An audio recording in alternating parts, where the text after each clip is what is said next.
Ce que je vais te transmettre dans les 30 prochaines minutes m'a demandé des années pour être compris. Et si tu écoutes avec attention, ça peut t'épargner plusieurs années de ta propre vie. Commence par une vérité que peu de gens ont le courage d'affronter. La vie ne t'attend pas, elle avance. Le soleil se lève sans te consulter, l'horloge avance sans te demander comment tu vas, et le monde continue de tourner indépendamment de ton humeur, de ta foi ou de ta fatigue.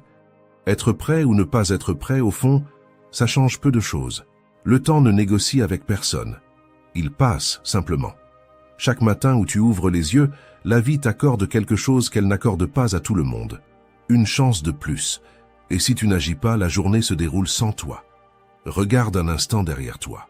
Combien de personnes étaient à tes côtés et suivent aujourd'hui des chemins complètement différents? Combien de projets qui semblaient solides sont partis en fumée? Combien de sentiments qui semblaient impossibles à oublier ne sont aujourd'hui plus qu'un souvenir? La vie ne ralentit pas parce que tu es épuisé, frustré ou blessé. Elle continue, indifférente. Et c'est précisément pour ça que le matin est sacré. Le matin est le champ de bataille où se décide tout le reste. C'est l'instant où tu choisis la version de toi-même qui va sortir dans le monde. Et chaque lever du jour porte une question silencieuse. Est-ce que tu vas simplement répéter hier ou commencer à écrire quelque chose de nouveau? La réponse est inconfortable, mais nécessaire. Personne ne viendra te sauver, non pas parce que les gens sont mauvais, mais parce qu'ils sont déjà bien trop occupés à ne pas se noyer dans leur propre bataille. Ce n'est pas de la cruauté, c'est la règle du jeu. Et quand tu acceptes ça, quelque chose se débloque. Tu comprends que le contrôle de ta vie n'a jamais été entre les mains des autres. Il a toujours été entre tes mains. Il était juste oublié. Et c'est exactement ce que les matins offrent. Une page blanche donnée chaque jour, gratuitement. Oui, tu t'es trompé. Oui, tu as perdu des choses en chemin. Mais le regret n'a qu'une seule fonction utile, devenir une action. Quand il ne devient pas un mouvement, il devient un poison. Et le poison dans l'âme finit par paralyser n'importe qui. Le passé n'est pas une cellule. C'est une salle de classe. Chaque erreur a été un avertissement. Chaque douleur a été un réveil. Chaque chute a été une invitation à reconstruire. Quand tu comprends ça, la phrase qui ouvre ta journée change. Elle cesse d'être « pourquoi moi » et devient « aujourd'hui, je construis ce qui va me soutenir demain ». Mais retiens bien ceci, parce que c'est peut-être la loi la plus silencieuse et la plus cruelle de l'existence. Celui qui ne construit pas sa propre vie finit engagé pour construire celle de quelqu'un d'autre. Sans direction, sans but, sans discipline, tu deviens la main-d'œuvre du rêve des autres pendant que le tien meurt de faim. C'est pour ça que le matin est le point de départ. C'est là que tu réponds, dans le silence, à une question décisive. Est-ce que je vais être l'architecte de mon destin ou l'ouvrier de la routine des autres? Réveille-toi, lève-toi, construis en silence. Protège tes projets de ceux qui n'y ont jamais cru. Dans les prochaines minutes, nous allons traverser 9 leçons stoïciennes, une à la fois, jusqu'à ce qu'à la fin, tu sois debout avec l'esprit clair et l'âme solide. Et avant de continuer, fais une chose pour toi. Écris dans les commentaires. Aujourd'hui, j'ai décidé de tout changer. Sans précipitation, sans doute, parce qu'une phrase écrite avec conviction peut être la première pierre de tout ce qui vient ensuite. Et cette pierre, tu la poses maintenant. Commençons. 1. Ne laisse pas le perfectionnisme t'empêcher d'agir. Tu n'as pas besoin que tout soit parfait, mais tu agis comme si c'était nécessaire. Et quand tu fais ça, la moindre erreur cesse d'être un ajustement et devient un poids énorme dans ton esprit. Le problème n'a jamais été l'erreur, c'est le poids que tu poses dessus. Tu ne t'arrêtes pas parce que quelque chose s'est mal passé. Tu t'arrêtes parce que tu refuses d'accepter que ça fasse partie du chemin. Il existe une attente silencieuse que beaucoup de gens portent en eux. Celle de croire que, s'ils font tout correctement, la vie répondra dans la même mesure. Qu'elle facilitera les choses, qu'elle confirmera, qu'elle validera. Et quand ça n'arrive pas, ce n'est pas seulement le plan qui s'effondre. C'est la manière dont la personne se voit elle-même. L'esprit n'enregistre pas seulement l'erreur. Il l'agrandit, il la déforme. Ça a échoué devient « j'ai échoué ». Et à partir de là, tu n'es plus en train de gérer un fait. Tu luttes contre un verdict intérieur. Et plus tu essaies d'éviter cette sensation, plus tu t'éloignes de la seule chose qui construit réellement la force. Continuer, sans garantie. La vie n'est pas injuste quand quelque chose déraille. Elle n'a jamais promis de précision. Rien ne garantit que les choses vont se passer comme tu l'avais prévu. L'erreur commence quand tu livres ta paix intérieure comme otage du résultat. Parce qu'à ce moment-là, sans même t'en rendre compte, tu remets ta stabilité entre les mains de l'extérieur et tu commences à vivre en état d'alerte, toujours en train d'essayer de prévoir, d'éviter, de corriger, non pas par maturité, mais par peur de ressentir à nouveau l'impact. Et ça t'épuise. Celui qui ne va bien que lorsque tout s'aligne vit sur une corde raide émotionnelle. Il suffit d'un retard, d'une réponse négative, d'un changement minime, et intérieurement, tout vacille. Chaque fois que tu attends que l'échec, l'erreur, le retard et l'imprévu ne te touchent jamais, tu souffres plus que nécessaire. Épictète était direct. N'exige pas que les choses arrivent comme tu le souhaites, mais souhaite qu'elles arrivent comme elles arrivent, et tu vivras sereinement. Quand cette clé tourne, quand tu comprends ça dans la pratique, tu arrêtes de lutter contre la réalité et tu commences à construire la structure intérieure nécessaire pour la traverser. La logique change. Ce n'est plus « ça a marché, donc je continue ». C'est « je continue » et le résultat s'ajuste en chemin. Et c'est ça qui te rend le contrôle. Pense-y comme ça. L'esprit fonctionne comme le corps. Il ne devient pas fort en évitant la charge. Il devient fort en supportant le poids sans s'effondrer. Chaque frustration, chaque retard, chaque chose qui ne s'est pas passée comme prévu est un poids posé dans ta main. Tu peux le jeter au sol et dire que c'était injuste, ou tu peux le tenir et laisser ça te renforcer. C'est ce pont que la majorité choisit de ne pas traverser, non pas parce qu'elle en est incapable, mais parce qu'elle veut encore réussir avant de continuer. Elle a encore besoin de la certitude que rien ne va mal tourner. Elle veut encore que la réalité se comporte comme un plan. Mais la résilience n'est pas l'absence d'inconfort. C'est la continuité. C'est garder une direction même quand la réalité te pousse ailleurs. C'est agir sans applaudissement, sans validation, sans garantie. Reviens à la phrase d'Épictète. N'exige pas que les choses arrivent comme tu le souhaites. Parce que celui qui exige de la réalité se brise intérieurement chaque fois qu'elle désobéit. Celui qui s'adapte continue. Et cette différence n'apparaît pas dans les grandes décisions, elle apparaît dans le quotidien. Dans le régime que tu n'abandonnes pas parce que tu es sorti du plan une seule fois. Dans la présentation au client que tu ne détruis pas dans ta tête parce qu'une partie a échoué. Dans le dîner de famille où une provocation surgit et où, malgré ça, tu ne perds pas ton calme. Dans la pression d'un projet qui doit être livré et que, malgré tout, tu termines et rends avec qualité. Celui qui n'avance que lorsque tout est favorable construit une dépendance. Mais celui qui continue même quand tout déraille construit peu à peu une stabilité. Alors fais quelque chose maintenant. Ramène ça dans le réel. Prends 2 situations récentes où quelque chose ne s'est pas passé comme prévu. Ça peut être petit, ça peut être simple. Ça peut venir du travail, de la routine, de l'alimentation, d'une conversation. Maintenant, écris 2 choses. Ce qui s'est passé et comment ton esprit a réagi. Ensuite, regarde chacune d'elles et écris à côté. Comment quelqu'un qui continue aurait agi ici? Refais mentalement la scène, pas avec de la culpabilité, pas pour te punir, mais pour reprogrammer la réponse, parce que c'est comme ça que l'esprit apprend, pas seulement en vivant, mais en corrigeant le chemin. Et garde ça en tête, ce qui te retient, ce n'est pas l'erreur, c'est transformer un détail en identité permanente. Quand tu arrêtes d'exiger la perfection, l'échec cesse d'être la fin et redevient une partie du chemin. Leçon 2. Soyez le gardien de votre paix intérieure. Avant de commencer votre journée, comprenez une chose simple, mais qui change tout. Le monde va continuer d'exister en dehors de vous, avec ou sans votre permission. Des gens vont parler, des erreurs vont arriver, des plans vont échouer, des décisions seront prises sans vous consulter. Ça ne change pas, ça n'a jamais changé. Mais rien de tout cela n'a un réel pouvoir sur vous, jusqu'au moment où vous lui donnez ce pouvoir.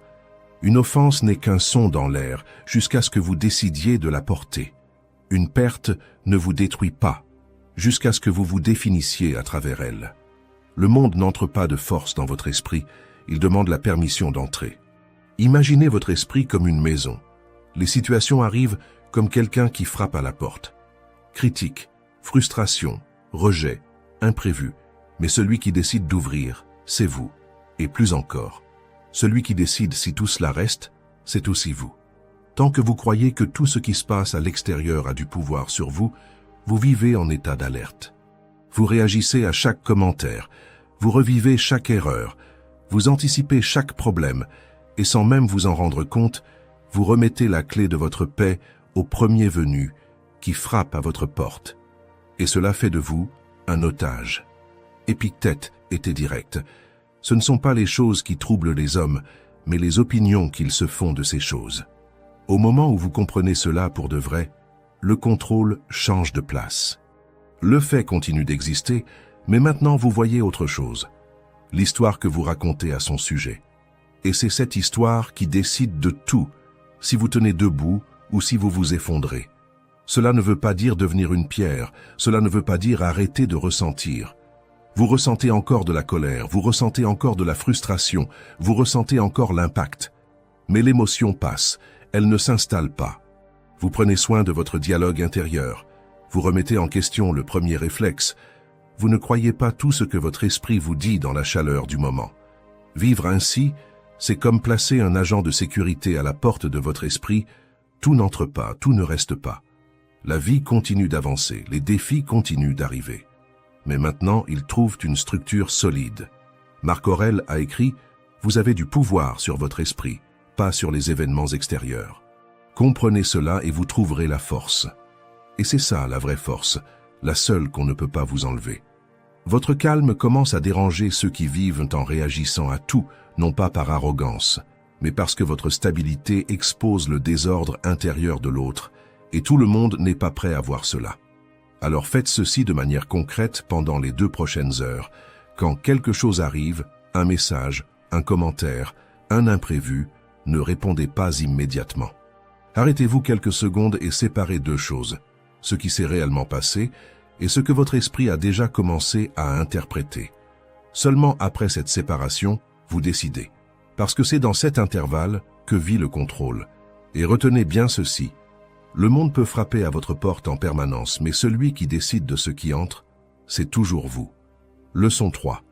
Contrôlez votre ego, ou il vous contrôlera. Vous avez déjà compris que l'erreur ne vous définit pas, et que tout ne mérite pas d'entrer dans votre esprit. Mais il existe un moment où tout cela disparaît, quand quelqu'un touche encore l'endroit où ça fait mal, quand quelqu'un vous corrige, quand on n'est pas d'accord avec vous, quand une critique touche quelque chose que vous n'avez pas encore réglé en vous. C'est à ce moment-là que l'ego sort de l'ombre et prend le contrôle, non pas comme une décision, mais comme une impulsion. Une réponse qui monte avant la clarté, une envie de corriger, d'expliquer, de repositionner ce qui a été dit. Et c'est naturel, tout le monde le ressent. Imaginez cela comme un miroir fissuré, tant que personne ne le touche, il semble intact, mais il suffit que quelqu'un appuie sur un point précis pour que la fissure apparaisse. Et à cet instant, vous essayez immédiatement de corriger le reflet. Vous expliquez mieux, vous renforcez votre version, vous ajustez ce que l'autre a compris. Mais plus vous essayez de réparer cela, plus vous vous éloignez de la vérité. Parce qu'à ce moment-là, vous n'essayez pas de comprendre ce qui a été dit. Vous essayez de ne pas vous sentir exposé. Et c'est ce que fait l'ego, non pas pour vous saboter, mais pour vous éviter un inconfort immédiat. Sauf que cette protection a un prix silencieux. Quand vous entrez dans ce mouvement, vous écoutez à moitié, vous filtrez ce qui vous arrange et vous perdez exactement ce qui pourrait vous ajuster. Non pas par manque de capacité, mais par excès de défense. Et c'est pour cela que l'ego bloque la croissance, non pas parce qu'il est négatif, mais parce qu'il empêche tout changement qui menace l'image actuelle que vous avez de vous-même. La vérité que beaucoup évitent de regarder en face, l'ego vous maintient là où c'est sûr, et non là où vous évoluez. Il vous garde confortable, mais immobile. Les stoïciens parlèrent de maîtrise intérieure, non pas comme une froideur émotionnelle, mais comme une stabilité lorsque quelque chose vous atteint vraiment. Épictète a dit « Si vous voulez progresser, acceptez de paraître ignorant ou inexpérimenté dans certaines choses. Cela ne vous diminue pas, cela vous libère. Parce que quand vous n'avez plus besoin de protéger une image en permanence, vous commencez à vous ajuster plus vite que n'importe qui autour de vous. Et cela change complètement les règles du jeu. Parce que les personnes fortes ne sont pas celles qui ont toujours raison. Ce sont celles qui ne gaspillent pas leurs erreurs en essayant de se défendre contre elles. Elles écoutent plus qu'elles ne répondent, elles ajustent plus qu'elles n'insistent, et elles avancent. sans transformer chaque situation en combat de valeur personnelle. Maintenant, appliquez cela de manière plus simple et plus réelle. La prochaine fois que quelqu'un vous corrige, ne pensez pas à ce que vous allez répondre. Faites attention à ce qui se passe en vous, à l'endroit où cela sert, où cela dérange, où vous ressentez l'envie de réagir. Cet endroit n'est pas une faiblesse, c'est une direction, c'est précisément l'endroit où vous devez encore grandir. Au lieu de corriger l'autre, utilisez cela comme une carte. Parce que ce qui vous active le plus, c'est aussi ce qui vous révèle le plus. C'est ce qui montre le plus clairement où vous n'êtes pas encore en contrôle. Et retenez bien ceci, l'ego essaie de vous protéger de la douleur, mais c'est exactement là que votre force commence à se construire. Leçon 4. La méthode de la chute. Tu as déjà compris où ça fait mal, maintenant tu dois comprendre quoi faire quand tu tombes. Alors retiens bien ceci, la chute n'est pas un accident, c'est l'effet secondaire de quelqu'un qui a quitté sa place. Elle n'apparaît pas chez celui qui répète toujours le même chemin. Elle apparaît quand tu essaies, quand tu t'exposes, quand tu entres dans un niveau que tu ne maîtrises pas encore. Alors, si quelque chose s'est mal passé, cela ne dit rien sur ta valeur. Cela dit seulement une chose. Tu as avancé jusqu'à un point où tu n'as pas encore le contrôle. On t'a vendu trop tôt une mauvaise signification de la chute et tu l'as acheté sans t'en rendre compte. L'échec est devenu une faiblesse. L'erreur est devenue une incapacité. L'exposition est devenue une honte. Et c'est pour cela que tant de gens commencent à vivre bloqués, non pas parce qu'ils ne peuvent pas avancer, mais parce qu'ils n'acceptent pas de tomber. Alors ils choisissent toujours ce qu'ils connaissent déjà, ce qu'ils maîtrisent déjà, ce qui menace le moins. Mais ça, ce n'est pas de la stabilité, c'est une répétition confortable. La chute, en réalité, est un repère. Elle ne te pousse pas en arrière, elle te montre jusqu'où tu es déjà allé. C'est comme poser le pied sur une marche plus haute et perdre l'équilibre. Le problème, ce n'est pas l'escalier, c'est de ne pas comprendre ce qui a manqué pour soutenir la montée. Chaque erreur contient une information. Chaque échec révèle un point réel qui n'est pas encore solide. Mais quand ta réaction est de te culpabiliser, de te fermer ou de reculer, tu perds exactement ce que ce moment avait de plus précieux, une direction. Les stoïciens voyaient cela avec précision. Rien de ce qui arrive n'est en soi un blocage. Le blocage naît dans la manière dont tu réagis à ce qui s'est passé. Se tromper n'interrompt pas le processus. S'arrêter à cause de l'erreur, oui. Et cela apparaît tout le temps dans la vraie vie, pense au régime. Ce n'est pas un repas hors du plan qui t'éloigne. C'est décider que tout est déjà gâché et utiliser cela comme excuse pour tout abandonner. Dans une relation, ce n'est pas la dispute qui abîme, c'est l'orgueil qui empêche de faire la paix, de demander pardon, de reconnaître le point de vue de l'autre. Sur le plan financier, ce n'est pas la mauvaise décision qui détruit, c'est répéter l'erreur sans s'arrêter pour la corriger. Dans la vie, ce n'est pas l'échec qui bloque, c'est utiliser l'échec comme justification pour ne pas réessayer.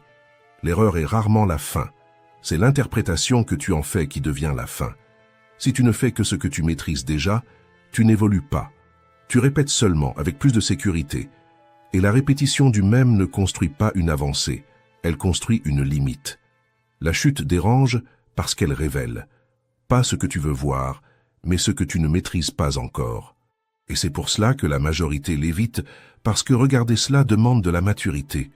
Mais celui qui apprend à tomber sans se désorganiser gagne un avantage qui ne dépend pas du talent, la continuité. Parce qu'il ne perd pas de temps à se battre contre le fait, au contraire, il ajuste, il corrige, il revient avec une vitesse que la majorité n'a pas. Sénèque disait « Ce ne sont pas les événements qui nous troublent, mais la manière dont nous les interprétons. » Et voici le point central. L'erreur ne te retarde pas, c'est la manière dont tu y réagis qui décide de cela. Pendant que beaucoup s'arrêtent par honte, par orgueil ou par peur de paraître incapable, toi, tu continues. Pas par motivation, mais parce que tu as compris le jeu. Maintenant, fais cela de manière pratique. Dès aujourd'hui, prends une chose récente qui s'est mal passée. Pas quelque chose de grand, quelque chose de réel. Et au lieu de penser « pourquoi est-ce arrivé ?», pose une autre question. Qu'est-ce qui a exactement manqué ici? Sépare cela en 3 points. Ce que tu as essayé, là où tu as échoué, ce que tu ajusterais à la prochaine tentative. Mais fais cela sans culpabilité, sans poids, seulement avec une analyse claire, parce que c'est comme ça que la chute change de fonction. Elle cesse d'être quelque chose qui te bloque et devient quelque chose qui te prépare. Et retiens bien ceci, celui qui fuit la chute répète le même niveau. Celui qui apprend avec elle monte sans avoir besoin de confirmation. Leçon 5. Soyez assez calme pour ne pas réagir à tout. Il existe une erreur fréquente que presque tout le monde commet.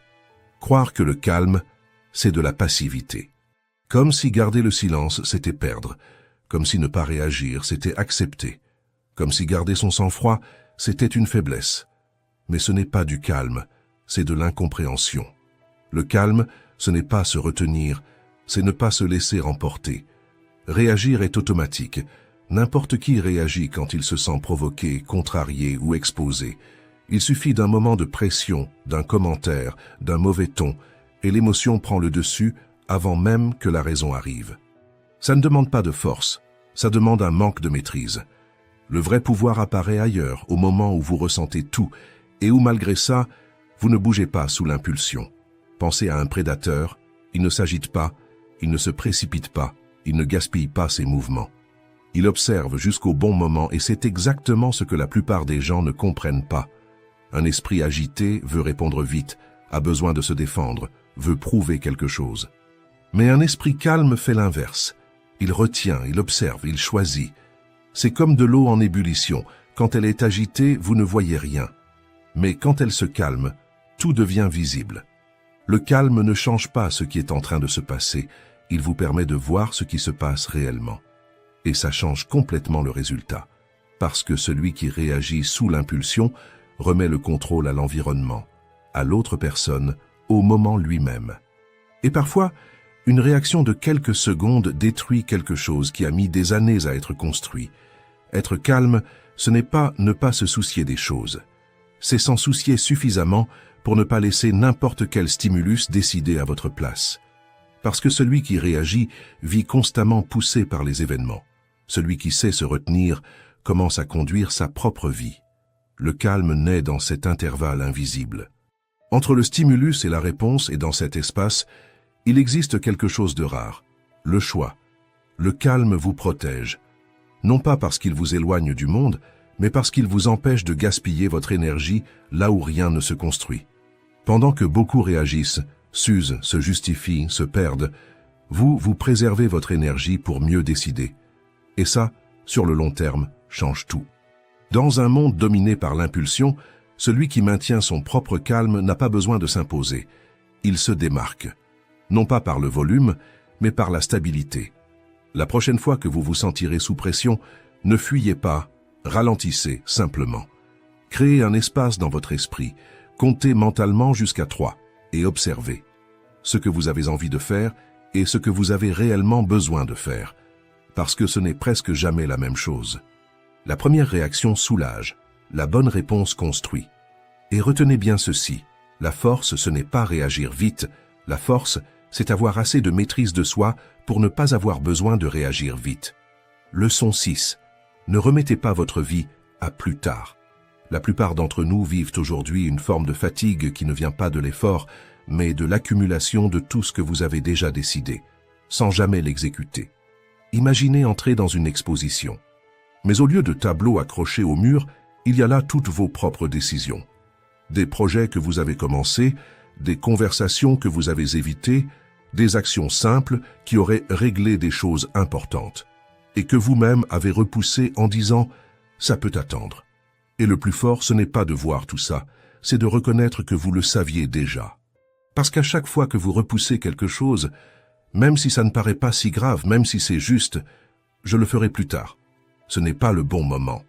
Demain, je le réglerai mieux. Mais ce qui se passe à l'intérieur est plus profond. Vous commencez à vous habituer à ne pas agir sur ce qui est déjà clair. Et ça ne crée pas une culpabilité immédiate, ça crée une déconnexion. Une déconnexion entre ce que vous décidez et ce que vous exécutez. C'est là que l'usure commence. Non pas parce que vous en êtes incapable, mais parce que vous ne bougez pas quand vous devriez le faire. Et plus ça se répète, moins votre propre parole a de force à l'intérieur de vous. Et ça fatigue d'une manière silencieuse. Parce que ce n'est pas le monde qui vous met sous pression, c'est vous, en sachant exactement ce que vous êtes en train d'éviter. La procrastination n'a rien à voir avec la paresse. Elle consiste à repousser l'inconfort, puis à en payer le prix plus tard. Parce que ce que vous ne faites pas ne disparaît pas. Ça continue à occuper un espace mental. Ça revient comme un rappel. Ça pèse sans jamais être résolu. Et avec le temps, ça devient un schéma. Vous n'évitez plus seulement des tâches, vous commencez à éviter le mouvement lui-même. Et c'est là que beaucoup se perdent, parce qu'ils n'entraînent pas leur capacité à agir au bon moment. Épictète l'a dit clairement, aucun homme n'est libre s'il n'est pas maître de lui-même. Et repousser ce qui est déjà clair, c'est abandonner ce contrôle. Dans la pratique de cette leçon, je vais vous proposer quelque chose de simple et direct. Choisissez une chose simple, évidente, déjà décidée. Ça peut être dormir 1 heure plus tôt, passer 2 heures sans réseaux sociaux, lire 10 pages de ce livre qui est sur votre table de chevet. Mais changez une chose, votre approche. Vous n'allez pas réfléchir à ça, ni à quand vous allez finir, ni à comment le processus va se dérouler. Vous allez commencer sans préparation idéale, sans plan parfait, commencez simplement. Parce que ce qui débloque les choses, ce n'est pas la motivation, c'est le mouvement. Et retenez bien ceci. Chaque fois que vous agissez sur quelque chose qui est déjà clair, vous vous renforcez. Chaque fois que vous repoussez, vous affaiblissez votre propre parole. La clarté sans action accumule du poids, mais l'action, même petite, redonne de la légèreté. Si vous continuez à attendre le scénario idéal, vous passerez votre vie entière à répéter une vie qui ne commence jamais. N'attendez pas de vous sentir prêt. Ce moment n'arrive presque jamais. Chaque action faite au bon moment construit quelque chose que personne ne voit, mais que vous ressentez. Le respect de soi. Et ça s'accumule. Sur le long terme, ce ne sont pas vos intentions qui définissent votre vie, ce sont les choses que vous exécutez. Leçon 7. Arrête de porter la voix des autres à l'intérieur de toi. Le stoïcisme t'enseigne l'une des plus grandes libertés. Tu ne contrôles pas ce que les gens disent de toi, mais tu contrôles jusqu'où cela entre en toi. Parce qu'il y a une chose certaine, tu vas être observé, interprété et réduit à une version simplifiée de toi-même. Quelqu'un va t'apprécier, quelqu'un va être en désaccord, quelqu'un va prendre un seul moment de ta vie et transformer ça en la version entière de qui tu es. Ce n'est pas une exception, c'est la norme. Le problème n'a jamais été ça, le problème, c'est à quel point tu bouges à cause de ça. Depuis l'enfance, beaucoup de gens ont appris à s'adapter comme de l'eau dans le verre des autres. Ils parlent moins pour ne pas déranger, ils expliquent tout de trop pour ne pas être mal compris, ils se transforment pour réussir à rentrer dans les attentes des autres. Et sans s'en rendre compte, ils arrêtent d'exister avec solidité. Vivre comme ça, c'est comme conduire en regardant uniquement dans le rétroviseur. Tu vois ce qu'il y a derrière toi, mais tu perds complètement de vue l'endroit où tu vas. Et quelqu'un qui perd sa direction commence à vivre en réaction, pas en choix. Maintenant, comprends ça avec précision. L'opinion des autres ne naît pas de ta vérité. Elle naît de leur regard, de leur histoire, de leurs limites, de ce qu'ils sont capables de voir ou non. Quelqu'un peut te regarder pendant 5 minutes et croire qu'il t'a entièrement compris. Ça ne parle pas de toi, ça parle seulement de la portée limitée de celui qui regarde. L'erreur commence quand tu changes à cause de ça. Parce qu'à ce moment-là, tu n'es plus en train d'évoluer, tu es en train de mendier de l'approbation. Et chercher l'approbation en permanence te rend fatigué, rigide et éloigné de qui tu es vraiment. Tu commences à t'expliquer avant même qu'on te questionne, à te défendre contre des choses qui ne sont même pas encore arrivées, à vivre dans un état permanent de justification. Et ça épuise. Ta valeur ne fonctionne pas comme une monnaie. Elle ne monte pas avec les applaudissements. Elle ne baisse pas avec les critiques. Elle existe avant le commentaire, avant le like, et elle continue d'exister après que le bruit soit passé. Épictète a été direct. Si tu veux être invincible, ne rends pas ta paix dépendante de ce qui n'est pas sous ton contrôle. Et l'opinion des autres ne l'a jamais été. Aujourd'hui, ils t'approuvent. Demain, ils te remettent en question. Aujourd'hui, ils t'élèvent. Demain, ils te rabaissent. Celui qui vit pour ça, vit dans l'instabilité. Mais quand tu changes cette base, quelque chose de très concret se produit.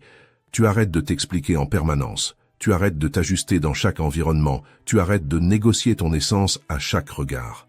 Tu tiens bon et tenir bon, c'est ce qui crée le vrai respect.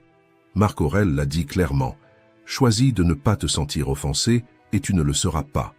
Parce qu'il existe un endroit à l'intérieur de toi que personne ne touche sans permission, et c'est là que vit ta stabilité. Pendant ta journée, quelqu'un dira quelque chose. Ça peut être un commentaire, un regard, une opinion, et à ce moment-là, ne réponds pas d'abord à l'extérieur, réponds d'abord à l'intérieur. Demande-toi, est-ce que ça change qui je suis ou seulement ce que quelqu'un pense? Si ça ne change rien, ne bouge pas, ne t'ajuste pas, ne t'explique pas, ne corrige pas la perception de l'autre. Reste solide. Parce que quand tu arrêtes de réagir à l'écho, tu commences enfin à entendre ta propre direction. Celui qui vit en essayant de contrôler l'opinion des autres finit par perdre sa propre identité. Celui qui assume pleinement qui il est n'a plus besoin de convaincre personne. Leçon 8.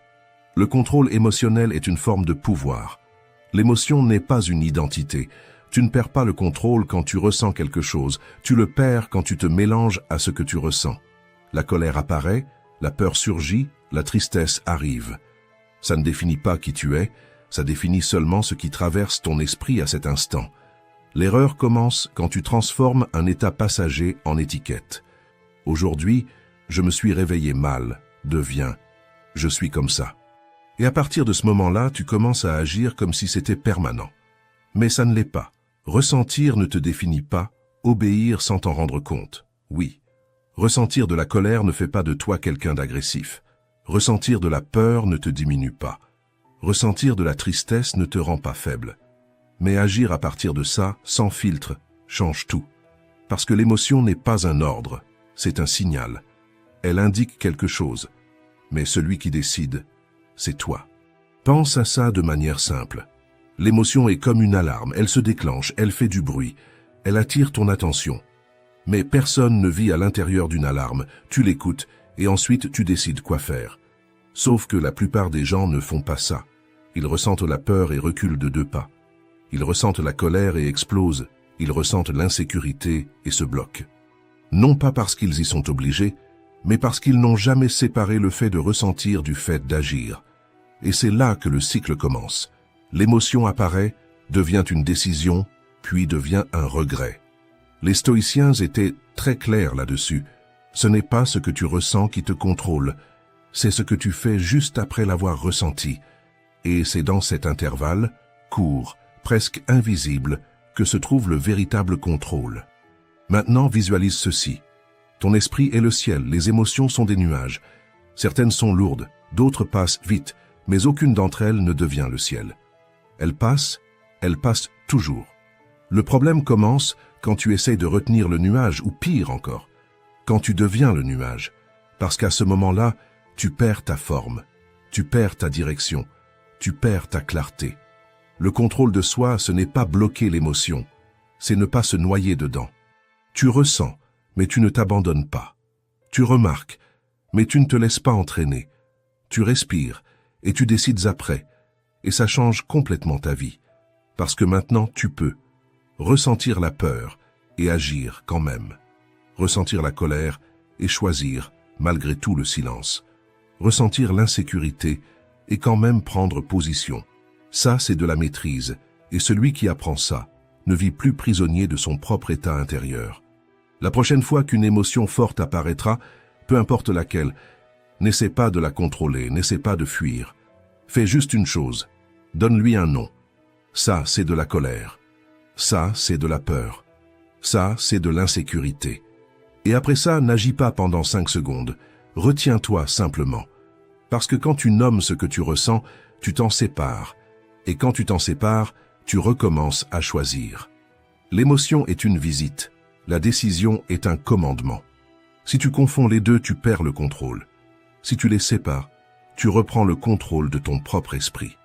Leçon 9. La dernière liberté. Si tu devais tout perdre aujourd'hui, qu'est-ce que tu traiterais encore exactement de la même manière? Fais cet exercice avec honnêteté. Imagine que ce que tu considères comme acquis n'est déjà plus là. Pas comme une idée lointaine, comme un fait, ta santé, ta maison, ta liberté, les personnes que tu aimes. Maintenant reviens, regarde autour de toi. Rien ne t'a été retiré et malgré ça, tu vis comme si tout était permanent. C'est là le point que presque personne n'affronte vraiment. Ce n'est pas un manque de gratitude, c'est un manque de perception. Tu traverses ce que tu possèdes comme si c'était un décor fixe, Tu accomplis tes journées en pilote automatique, tu réagis à ce qui te manque, et souvent, tu finis par ignorer ce qui soutient tout le reste. Le stoïcisme propose un renversement simple et brutalement lucide. Ne pas attendre de perdre pour enfin réaliser. Quand tu regardes l'absence en face, la présence change de poids. L'ordinaire cesse d'être invisible. Le quotidien cesse d'être du bruit. Ce qui a toujours été là retrouve de la valeur. Un café chaud n'est plus une habitude, c'est un moment. Une conversation n'est plus une distraction, c'est une connexion. Respirer sans douleur, marcher sans effort, arriver à la fin de la journée, tout retrouve de la densité. Rien de tout ça n'a changé. C'est ton regard qui a changé. Et ça change ton comportement, parce que celui qui considère les choses comme acquises se relâche. Celui qui comprend que tout est provisoire prend soin. Marc Aurèle disait « Tout ce que tu aimes t'est prêté », non pas comme une menace, mais comme un ajustement de la réalité. Rien ici n'est fixe, rien ici n'est définitif. Et c'est précisément pour ça que tout prend de la valeur maintenant. Quand tu comprends ça dans la pratique, quelque chose de très direct se produit. Tu arrêtes de te disputer pour des choses insignifiantes, tu arrêtes de gaspiller ton énergie dans le vide, tu arrêtes de repousser ta présence, comme si tu avais un temps illimité. Tu commences à vivre différemment, non pas dans la précipitation, mais avec conscience, non pas avec anxiété, mais avec priorité. Sénèque l'a résumé avec précision. Rien ne nous appartient, tout nous est confié. Et celui qui comprend ça ne vit pas agrippé aux choses, il vit attentif, parce que celui qui a déjà accepté qu'il peut perdre arrête de gaspiller pendant qu'il possède encore. Nous avons traversé 9 chapitres, et maintenant tu comprends ce que tu as construit jusqu'ici. Tu n'as pas seulement appris à penser différemment, tu as appris à te positionner différemment.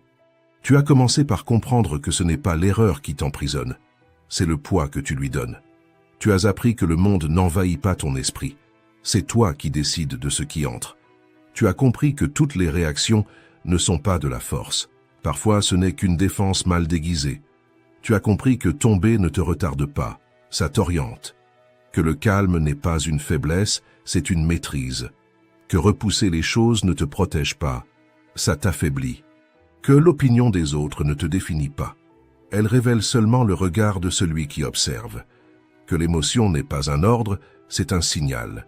Et maintenant, tu es arrivé au point le plus élevé de tous, comprendre que rien de tout ça n'est permanent. Et quand tout ça s'assemble, quelque chose change de manière définitive. Tu arrêtes de tant réagir, tu arrêtes de tant te justifier, tu arrêtes de gaspiller ton énergie avec ce qui ne soutient rien. Et tu commences à vivre avec plus de présence, plus de discernement, plus de contrôle intérieur. Non pas parce que le monde est devenu plus léger, mais parce que tu as arrêté de te perdre à l'intérieur de lui. Et c'est ça que presque personne ne remarque. Ta vie ne change pas quand le décor change. Elle change quand tu changes ta manière de traverser ce décor. Avant de quitter cette vidéo, choisis une seule chose que tu vas vivre différemment aujourd'hui, pas demain, pas quand tu seras prêt. Aujourd'hui, ça peut être ne pas réagir à la première provocation, agir sur ce que tu repousses depuis longtemps, être pleinement présent dans une conversation ou simplement ne pas te perdre dans quelque chose de petit. Mais choisis et tiens bon, parce qu'au fond ce ne sont pas 9 chapitres, ce sont 9 décisions. Et la différence entre celui qui comprend et celui qui se transforme, c'est celui qui décide d'appliquer, même petitement, même imparfaitement, mais maintenant. Et garde ceci en toi, la clarté sans action devient de l'accumulation, la clarté avec action devient du changement. Maintenant, c'est à toi.